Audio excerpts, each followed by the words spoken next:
Bismillahirrahmanirrahim. Assalamualaikum, my dear students. This is me, Bilal Ahmad, and you were watching my YouTube channel All Pak Verses. Students, आज की video में इंशाल्लाह हम PF airman English MCQs के part number 9 को discuss करेंगे। तो आप लोगों ने वीडियो के साथ एंड तक जुड़े रहना है और वीडियो को कहीं से भी स्किप नहीं करना। So without wasting any time, let's start the video.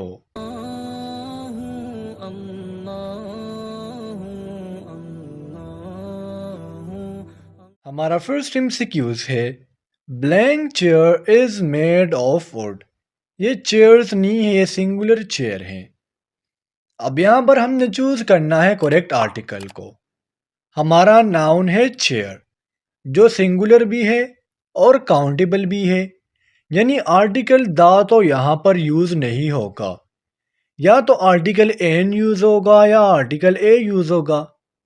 अब जब हम चेयर को प्रोनाउंसिएट करते हैं तो हमारे पास एक कॉन्सोनेंट साउंड प्रोड्यूस होता है, और जब भी साउंड कॉन्सोनेंट होगा तो वहाँ पर हम आर्टिकल ए का यूज़ करेंगे। तो हमारा जो करेक्ट ऑप्शन है वो है ऑप्शन सी। एक्सक्यूज नंबर 2 है हमारा आई सा blank lion and an owl. देखिए स्टूडेंट्स, यहाँ पर हमारे नाउन दो है, एक है लॉयन और एक है आउल। आउल से पहले ऑलरेडी आर्टिकल लग चुका है। अब हमने लाइन से पहले आर्टिकल को चूज करना है। अब अगर मैं आप लोगों से पूछूं कि लाइन सिंगुलर और काउंटेबल हैं, तो आप कहेंगे यस सर, लाइन सिंगुलर भी है और काउंटेबल भी है, यानी अगेन यहाँ पर आर्टिकल द यूज नहीं होगा, या तो आर्टिकल ए यूज होगा या आर्टिकल एन यूज होगा। अब जब हम लाइन को प्रोनाउंसिएट करते हैं तो हमारे पास अगेन एक कॉन्सोनेंट साउंड प्रोड्यूस होता है, तो बिकॉज ऑफ दैट हम आर्टिकल ए का यूज करेंगे। I saw a lion and an owl. Excuse number 3 है हमारा I gave him blank egg. हमारा नाउन है एग जो सिंगुलर भी है और काउंटेबल भी है, यानी या तो आर्टिकल ए यूज होगा और या आर्टिकल एन यूज होगा। आर्टिकल द का यूज यहाँ पर नहीं होना। अब जब हम एक को प्रोनाउंसिएट करते हैं तो हमारे पास एक वोवल साउंड प्रोड्यूस होता है, तो बिकॉज ऑफ दैट हम आर्टिकल एन का यूज करेंगे। आई gave him an egg. Question number 4 है हमारा I am a young boy but he is blank old man. अब देखिए यहाँ पर हमारा जो नाउन है वो है मैन, जो सिंगुलर भी है और काउंटेबल भी है। लेकिन मैन से पहले अगर आप लोग फोकस करो तो एडजेक्टिव ओल्ड आया हुआ है, और मैंने आपको एक रूल बताया था कि जब भी नाउन से पहले एडजेक्टिव आएगा तो उस नाउन के लिए हमने जो आर्टिकल चूज करना है वो on the basis of adjective करना है। अब जब हम ओल्ड को प्रोनाउंसिएट करते हैं तो हमारे पास अगेन एक वोवल साउंड प्रोड्यूस होता है, तो हमारा जो करेक्ट ऑप्शन है वो है ऑप्शन ए।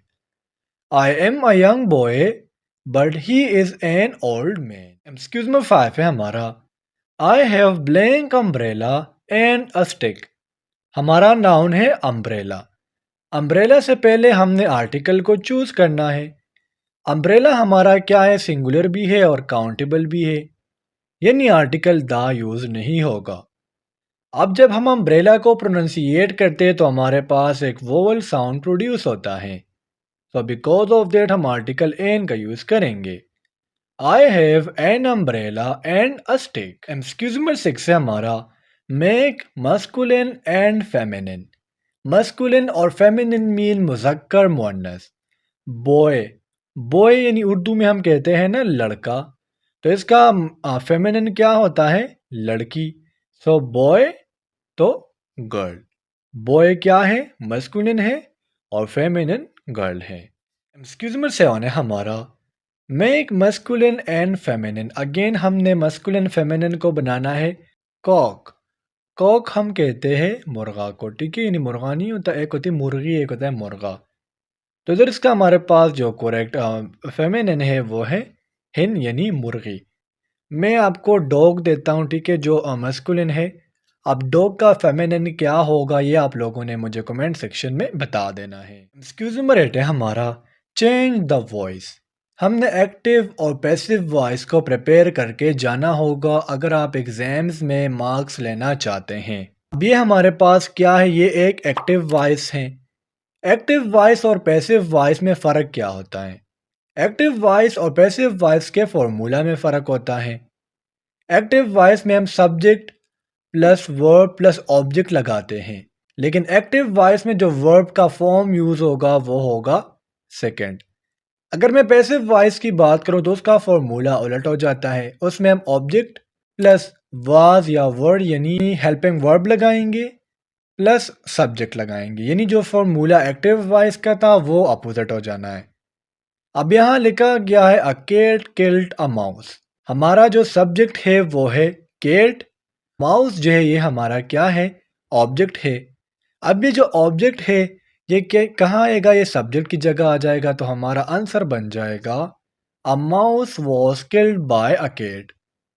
तो हमारा जो करेक्ट ऑप्शन है वो है ऑप्शन बी। देखिए माउस हमारा क्या था, ऑब्जेक्ट था, तो सब्जेक्ट की जगह आ गया। वॉज हमारा हेल्पिंग वर्ब है। बाय का यूज जैसे ये एडिशन होता है पैसिव वॉइस में, और केट हमारा सब्जेक्ट था तो वो ऑब्जेक्ट की जगह चला गया। एक्सक्यूज में 9 है हमारा लव योर पेरेंट्स। अब बाज एक्टिव वॉइस और पैसिव वॉइस ऐसे होते हैं जो बिल्कुल फिक्स्ड होते हैं, ठीक है। जिस तरह में कहा open the door, so let the door be open. Love your parents, so let your parents be loved. So हमारा जो करेक्ट ऑप्शन है वो है ऑप्शन ए। एक्सक्यूज नंबर 10 है हमारा pick up the noun. He is studying in the class. Noun होता क्या है? Noun is the name of person place और थिंग। सिंपली अगर मैं आपको बताऊं so noun is equal to name. Anything is this universe is noun. इस universe में तमाम वो चीजें नाउन है जो नाम रखती हो। अब मैंने कहा कि noun is the name of person place और थिंग, तो क्लास हमारा क्या है, प्लेस है। तो हमारा जो करेक्ट ऑप्शन है वो है ऑप्शन सी। आप कहेंगे कि सर ही भी तो वो नाउन है।